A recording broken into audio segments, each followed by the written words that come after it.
ಓಂ ಶಾಂತಿ. ನಮಸ್ಕಾರ ಅಣ್ಣಂದಿರೆ, ಅಕ್ಕಂದಿರೆ. ಇವತ್ತು 14ನೇ ಜನವರಿ 2026ರ ಮುರಳಿಯ ಮಂಥನ ಮಾಡೋಣ ಬನ್ನಿ. ಓಂ ಶಾಂತಿ.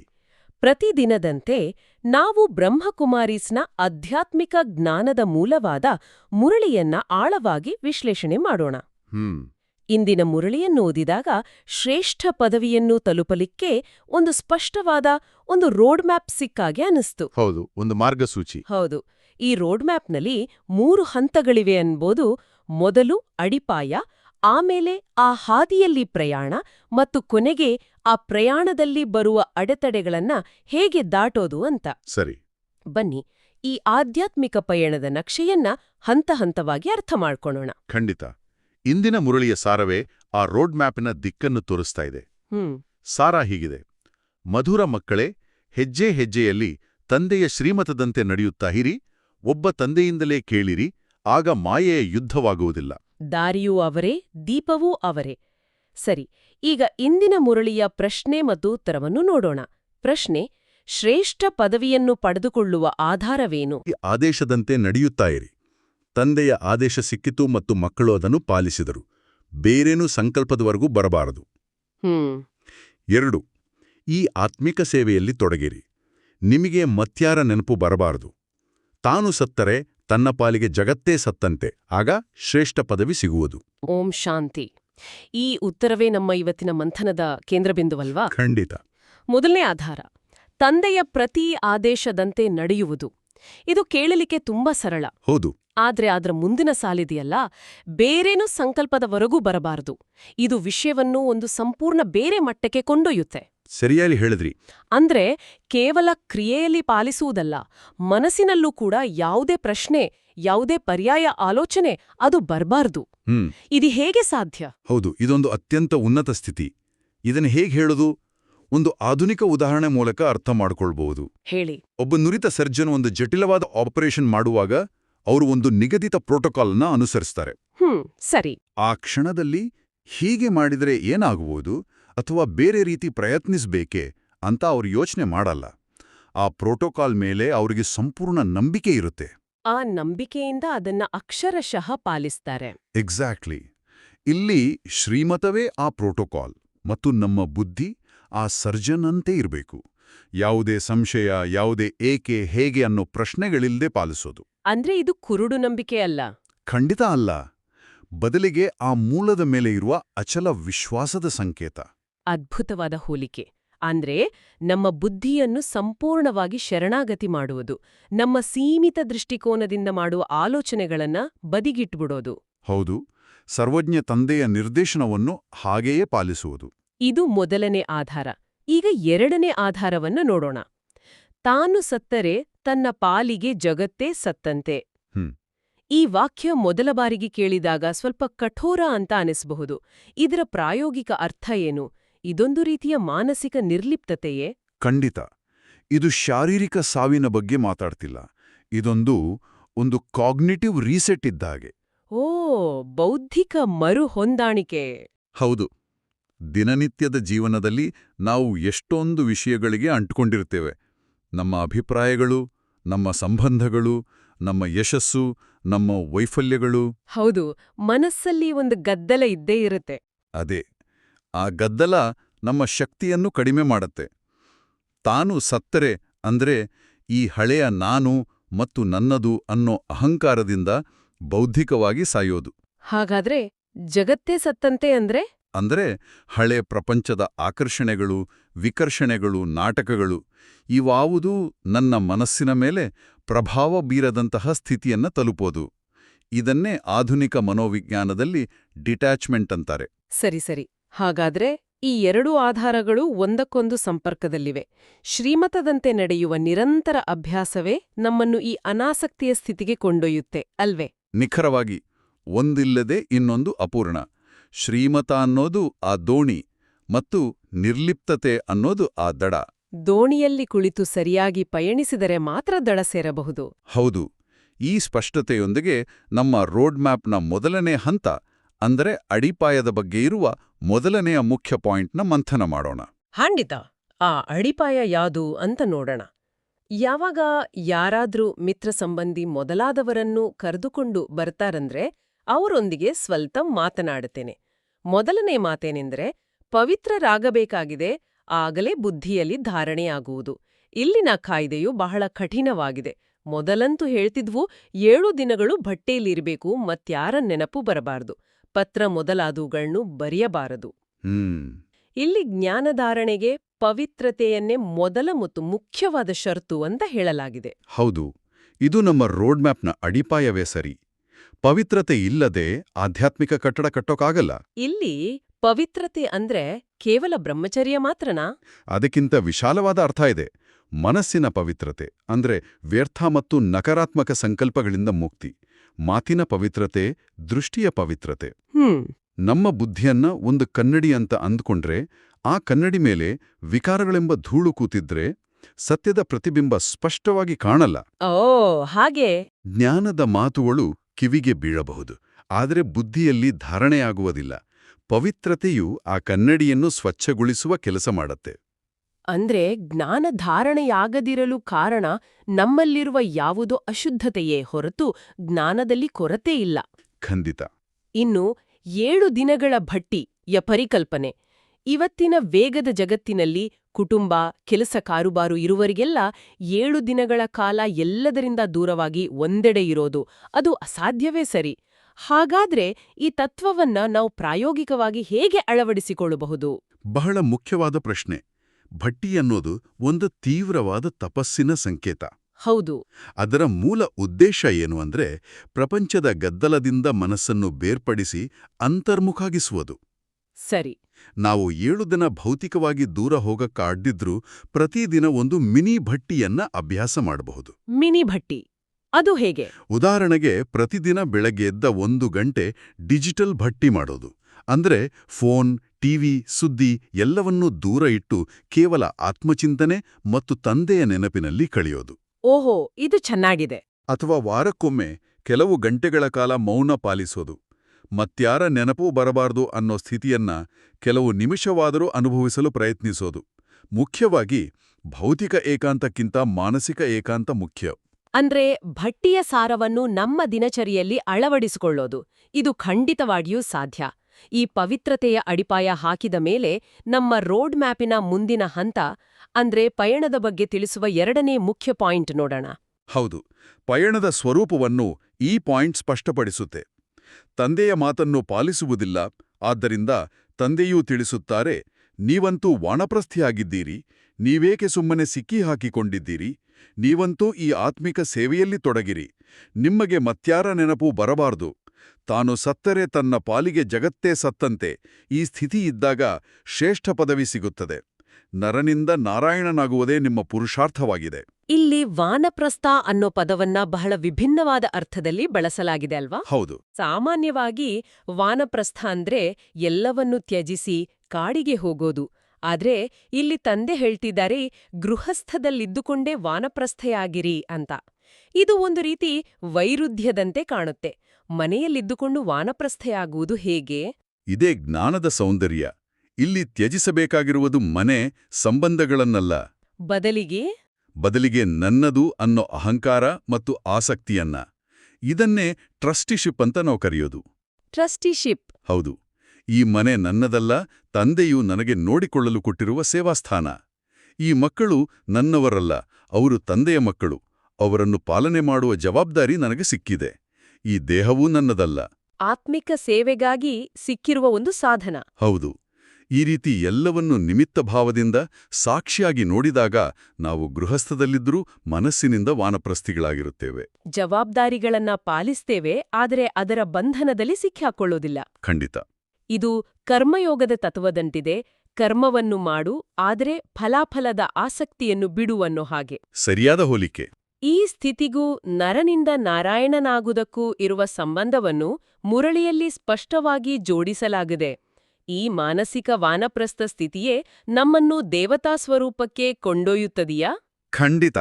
ನರ ಅಂದ್ರೆ ದೇಹದ ಭಾನದಲ್ಲಿ ನಾನು ಮತ್ತು ನನ್ನದು ಅನ್ನೋ ಸೀಮಿತ ಪ್ರಜ್ಞೆಯಲ್ಲಿ ಬದುಕುವ ಮನುಷ್ಯ. ನಾರಾಯಣ ಅಂದ್ರೆ ದೈವೀ ಪ್ರಜ್ಞೆಯಲ್ಲಿ ಸಂಪೂರ್ಣ ನಿರ್ವಿಕಾರಿ, ನಿರ್ಲಿಪ್ತ ಮತ್ತು ಸೇವೆಯ ಭಾವದಲ್ಲಿರುವ ದೇವತಾ ಸ್ವರೂಪ. ಓ ಸರಿ. ಯಾವಾಗ ನಾವು ನಮ್ಮನ್ನು ಆತ್ಮ ಅಂತ ತಿಳಿದು ಎಲ್ಲವನ್ನೂ ತಂದೆಗೆ ಸಮರ್ಪಿಸಿ ಟ್ರಸ್ಟಿಯಾಗಿ ಕರ್ಮ ಮಾಡುತ್ತೀವಿಯೋ ಆಗ ನಮ್ಮ ಕರ್ಮಗಳು ಅಕರ್ಮಗಳಾಗುತ್ತವೆ. ಅವುಗಳಿಂದ ಯಾವುದೇ ಬಂಧನ ಸೃಷ್ಟಿಯಾಗಲ್ಲ. ಈ ಸ್ಥಿತಿಯೇ ನರನನ್ನು ನಾರಾಯಣನಾಗಿ ಪರಿವರ್ತಿಸುವ ಪ್ರಕ್ರಿಯೆ. ಹೌದು.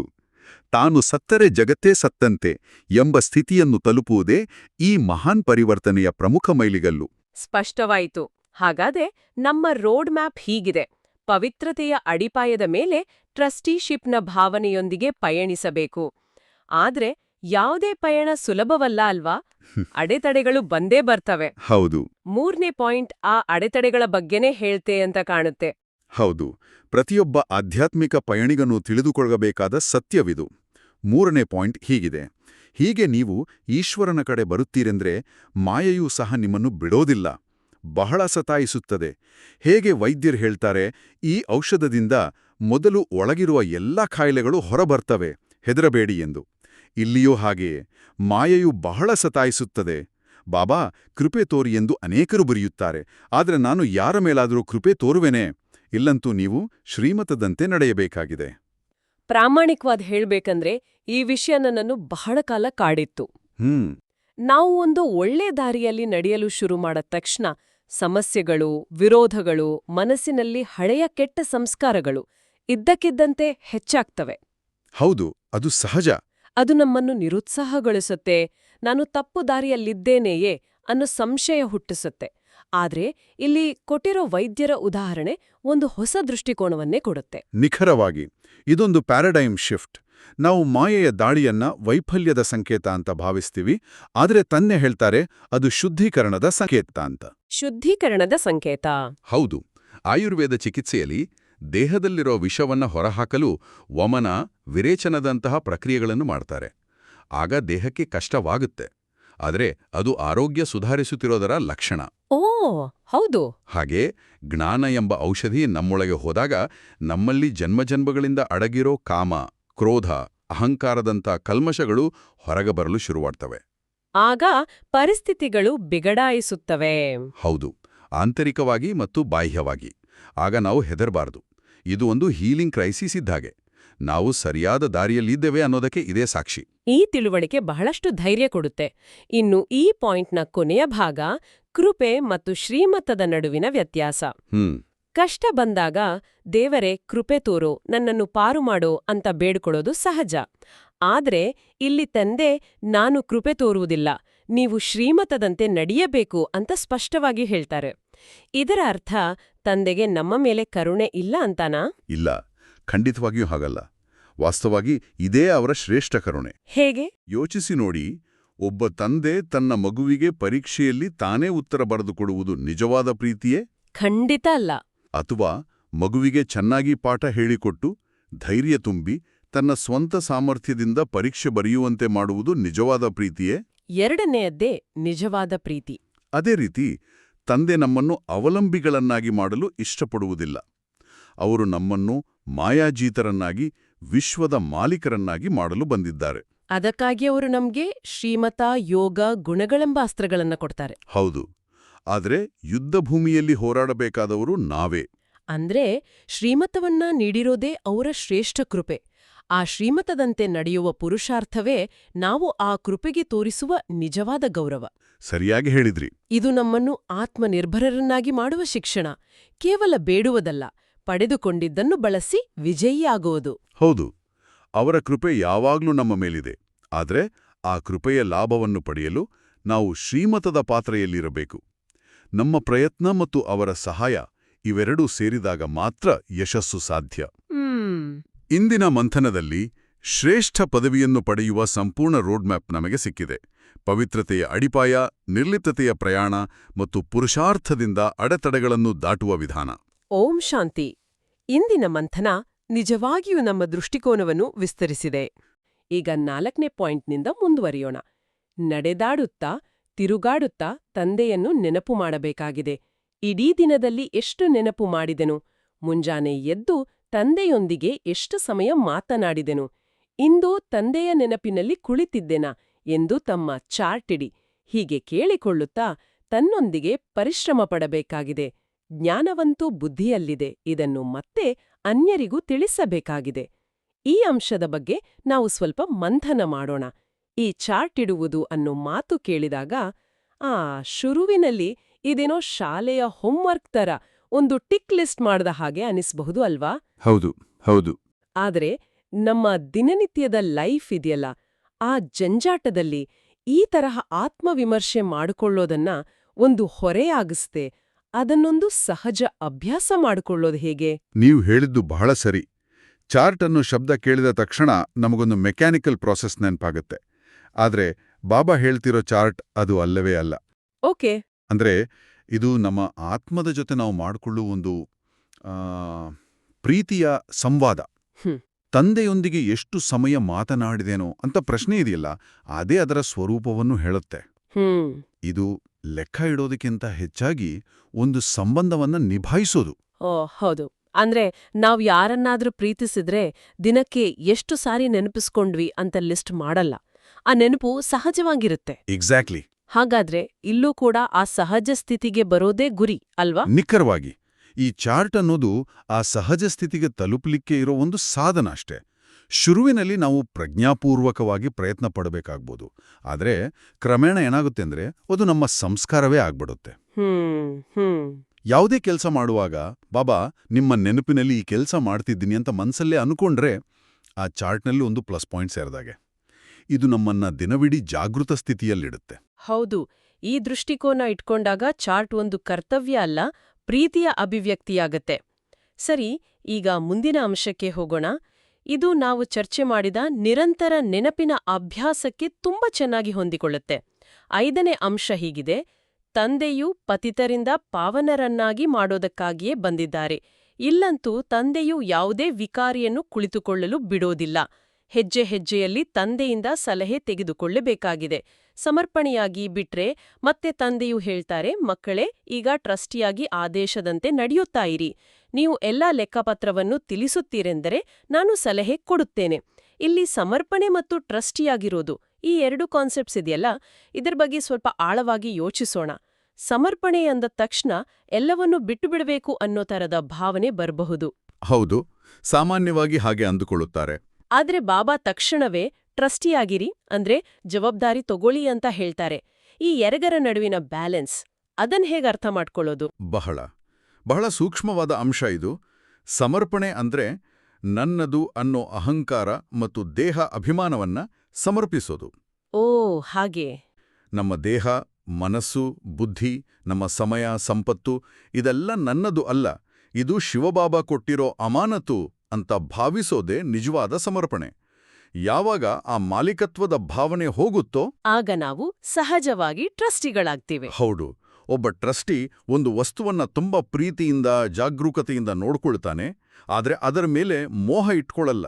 ಅದೇ ಸ್ಥಿತಿ. ಹಾಗಾದ್ರೆ ಎಲ್ಲಾ ಲೆಕ್ಕಪತ್ರವನ್ನು ತಿಳಿಸುವುದು ಅನ್ನೋದು ಆ ಟ್ರಸ್ಟಿಶಿಪ್ನ ಒಂದು ಪ್ರಾಮಾಣಿಕತೆಯ ಭಾಗ ಅಲ್ವಾ? ನಮ್ಮ ದೌರ್ಬಲ್ಯಗಳನ್ನು ಸಹ ಮುಚ್ಚಿಡದೆ ಬಾಬಾರವರ ಮುಂದೆ ಇಡೋದು. ಖಂಡಿತ.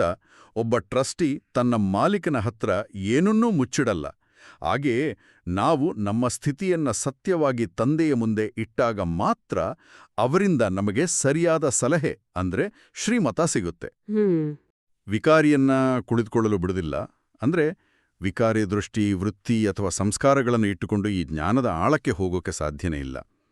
ಪಾವನತೆಯ ಅಡಿಪಾಯದ ಮೇಲೆ ನಿಂತಾಗ ಮಾತ್ರ ಈ ಸಮರ್ಪಣೆ, ಟ್ರಸ್ಟಿಶಿಪ್ ಎಲ್ಲದರ ನಿಜವಾದ ಅನುಭವ ಆಗುತ್ತೆ. ಸ್ಪಷ್ಟವಾಯಿತು. ಈ ಟ್ರಸ್ಟಿಶಿಪ್ ಭಾವನೆ ನಮ್ಮನ್ನು ಅಲಿಪ್ತರನ್ನಾಗಿ ಮಾಡುತ್ತೆ, ಮತ್ತೆ ಅಲಿಪ್ತ ಸ್ಥಿತಿಯೇ ನಿರ್ಭಯತೆಗೆ ದಾರಿ ಮಾಡ್ಕೊಡುತ್ತೆ. ಇದು ನಮ್ಮ ಮುಂದಿನ ಪಾಯಿಂಟ್ಗೆ ನೇರವಾಗಿ ಸಂಬಂಧಪಟ್ಟಿತು. 6ನೇ ಅಂಶ: ಡ್ರಾಮಾವನ್ನು ಮಕ್ಕಳು ತಿಳಿದುಕೊಂಡು ಬಿಟ್ರೆ ಎಂದೂ ವಿಚಾರ ಬರೋದಿಲ್ಲ. ಇಡೀ ಜಗತ್ತೇ ಸಮಾಪ್ತಿಯಾಗೋದಿದೆ. ಇದರಲ್ಲಿ ನಿರ್ಭಯರಾಗಿರಬೇಕಾಗ್ತದೆ. ನಿರ್ಭಯರಾಗಿರಲು ಪುರುಷಾರ್ಥ ಮಾಡಬೇಕು. ಶರೀರ ಇತ್ಯಾದಿಯ ಭಾನ ಬರಬಾರದು, ಅದೇ ಅವಸ್ಥೆಯಲ್ಲಿ ಹೋಗ್ಬೇಕು. ಯೋಗವುಳ್ಳವರೇ ನಿರ್ಭಯರಾಗಿರುತ್ತಾರೆ. ಯೋಗದಿಂದ ಶಕ್ತಿ ಸಿಗುವುದು. ಈಗ ಜಗತ್ತಿನ ವಿನಾಶ ಅನ್ನುವಂತಹ ದೊಡ್ಡ ವಿಷಯ ಕೇಳಿದಾಗ ಮನಸ್ಸಲ್ಲಿ ಎಲ್ಲೋ ಒಂದಿ ಕಡೆ ಸೂಕ್ಷ್ಮವಾಗಿ ಭಯ ಅಥವಾ ಆತಂಕ ಬರೋದು ಸಹಜ ತಾನೇ? ಖಂಡಿತ ಸಹಜ. ಮಾಡಬೇಕು ಅಂತ ಹೇಳಿದ್ದಾರೆ. ಜ್ಞಾನದ ಮಟ್ಟದಲ್ಲಿ ಡ್ರಾಮಾನ ಒಪ್ಪಿಕೊಳ್ಳೋದಕ್ಕೋ ಮತ್ತು ಅನುಭವದ ಮಟ್ಟದಲ್ಲಿ ನಿಜವಾಗಿಯೂ ನಿರ್ಭಯರಾಗೋದಕ್ಕೋ ಒಂದು ಗ್ಯಾಪ್ ಇರುತ್ತಲ್ಲ, ಆ ಅಂತರವನ್ನ ಯೋಗ ಹೇಗೆ ತುಂಬುತ್ತೆ?